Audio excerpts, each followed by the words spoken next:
Well, good morning, everybody. I am the bald guy. Well, almost. And I am thankful you are here as we continue our journey into Genesis chapter 3. That's right. Very thankful you have shown up to see this video.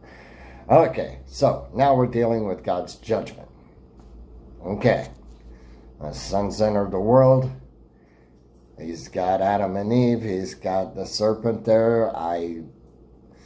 Bible's not clear. I think Satan is still inside of the serpent at this point. So, God's got them all together now. Not sure exactly how that happened, but it happened. He's got them all back together. And he's about ready to cast his judgment. So, here we go. Okay. First he tells this serpent, because you have done this, cursed above you, above all livestock, and of beasts of the field, and on the belly you should go, and the dust you shall eat all the days of your life. So whatever form it had, my guess would be have some kind of legs or something. It turned to what we now know as a snake, and it became cursed above everything, above every other animal. So, all you snake lovers out there, sorry. Even the cockroach was a little bit more higher than the snake. So, I don't like either one, but hey. Alright, so, it gets its punishment, slithers off. It's done. Okay? Now he comes to Satan. This is good, folks. This is really good because this is the first prophecy of the Bible. He's telling Satan exactly what's going to happen. So now we get another hint.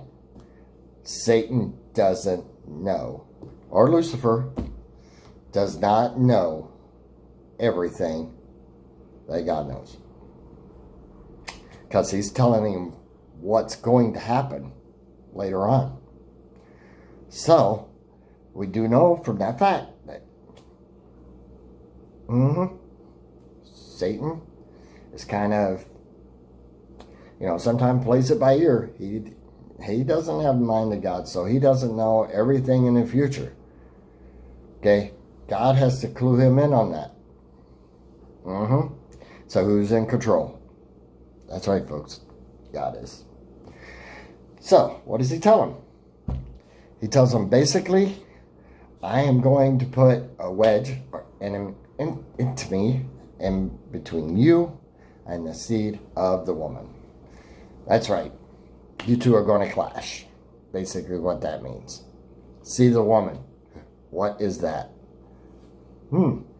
Especially being first time, you're kind of not going to want to know. Hey, guess what, folks? That's Jesus. That's right. Seed of the woman. So in other words, not of the man, too, but of the woman. So in other words, this is going to be a miraculous, real thing here. They're talking about God is telling Satan about the birth of Jesus. And Adam and Eve are hearing it too. And he's telling them, okay, this is what's going to happen with the bruising of the heel and bruising of the head. What that means is that Satan's going to be allowed to put a crushing on the Messiah. He is going to be allowed to, beat him. He's going to be allowed to hurt him and eventually kill him. But then, the good news is that Jesus is going to come back. And he's going to crush his head. In other words, when you bruise somebody's head, guess what happens? They're going to kill him. So, the Messiah, Jesus, is going to take care of Satan for good. That's what he's telling him, is that your days are numbered. For what you have done That's it. No redemption for you. You're done. So basically, God put his foot down on that one, and Satan knew it. Nothing he can do about it. All right, now we come to now he confronts Eve. He says, okay, Eve, basically this is what's going to happen. You are going to have some serious pain at childbirth. Okay? It's going to hurt now. And I don't really think God was also just talking about the birth, but all throughout a child's life is that there's going to be struggles now. It's not going to be a really neat thing, from the moment they're birthed.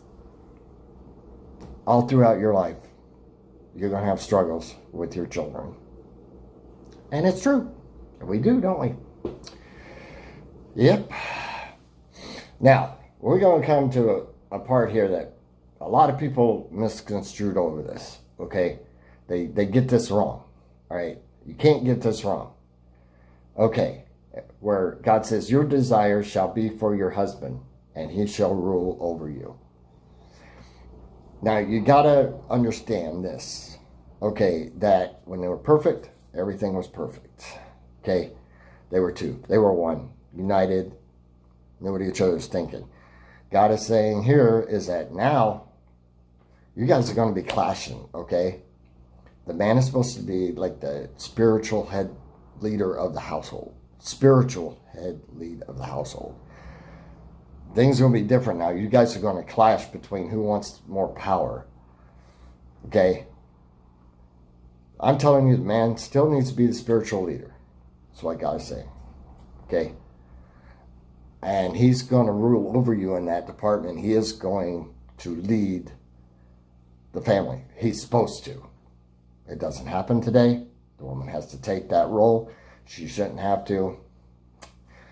But, that's because men don't step up. And that's the problem. Men don't step up. Where are you, men of courage? That's right. That's the best line I have ever heard. Where are you? You have to step up. And it's not the rule like, woman, you do what I say. Okay, that's not it. Is that when man and woman are together in marriage, that she has to yield to the husband in all these spiritual matters. They make decisions together. But it is the man's, supposed to be the man's job to make that decision spiritually on the family, be united. But it's not going to happen. And as you can tell, it doesn't. So, guys, don't think you can sit there and order your wives around. Okay? Just because of that verse. Get real. Okay? You're a man, act like a man. Loving, caring, sensitive to your wives. That's what I'm telling you. All right. Now, we go to Adam. Okay? Adam, you're supposed to be the man here, and you were not.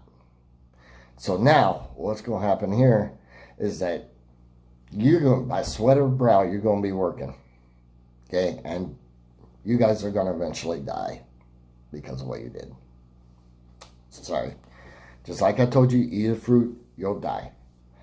So for the rest of your days, by the sweat of your brow, you're going to have to work for what you get.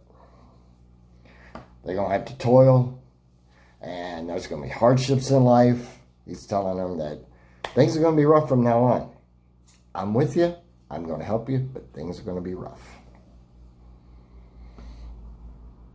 And what is the moral of all of this? Is that every sin has a consequence. Satan found out, Adam and Eve found out, and we find out. It goes right back. You see how this is all turning around? It's all turning around and points right back to God. And our Messiah, Jesus. right from the beginning. Ain't that something? I'm telling you, I love it. Okay, so, see, my time is up. So, next video, now we're going to be discussing the whole aspect of the clothing thing. Because this is a really sort of talkative point, okay? And we're going to talk about that on the next video. How did Adam and Eve get clothed? All of this stuff. What happens next? Stay tuned. All right, once again, men, step up. Be the leader of your families, for crying out loud. And respect, love your wives. Don't let that verse be used wrong. Be men of courage. And that's all I got to tell you, folks. So, I am so thankful you have joined me. And I will see you next time for my next video. I'm out of here.